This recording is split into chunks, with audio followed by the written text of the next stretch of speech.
If you have any reservation in your mind कि अगर मैंने मराठी मीडियम में रह के पढ़ाई की है, या मेरा फैमिली बैकग्राउंड अच्छा नहीं है, या मेरी एज ज़्यादा हो गई है, या मैं वर्किंग प्रोफेशनल हूँ, उसके साथ में कैसे एग्जाम करूँ, हर एक प्रॉब्लम के लिए we have the solutions and we have the examples जिन्होंने अलग अलग तरीके से प्रिपरेशन की है।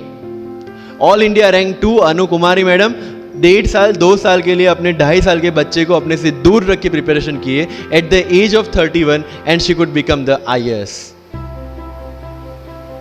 या you can take the example of Ummul Kher कि जिसको 8वीं क्लास में घर से निकाल दिया ये बोल के कि हमारे घर में बच्चियाँ 8वीं से ज़्यादा नहीं पढ़ती, और उसी झोपड़पट्टी में रह के उसने पढ़ाई की, बच्चों को ट्यूशन्स दिया, 3 दिन 4 साल पुरानी रोटियां खाई, और उसके बाद भी जवाहरलाल नेहरू यूनिवर्सिटी में से PhD करके फर्स्ट अटेम्प्ट में UPSC में ऑल इंडिया रैंक 400 समथिंग लेके आज शी इज डूइंग IRTS की ट्रेनिंग।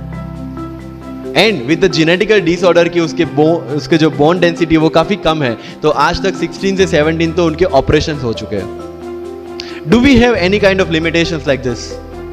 कोई जेनेटिक डिसऑर्डर, या घर से निकाल दिया गया हो, या खुद मजदूरी करके पढ़ना है? नो।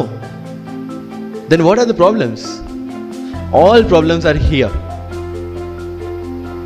अगर मैंने ये सोचा होता कि अब एक्सीडेंट हो गया मेरे से नहीं लिखा जाता, तो नहीं लिख पाता मैं। मुझे किसी ने पूछ लिया कि सफीन हसन के अचीवमेंट्स इतने हैं, इतना सब कुछ मतलब पा लिया है, what is a failure in life? And I said there is no failure in my life, there are certain experiences in my life.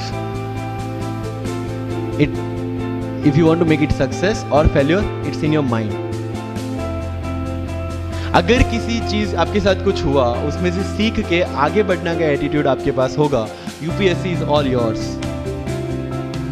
सो वही चीज जो कहावत है, डिजर्व बिफोर यू डिजायर।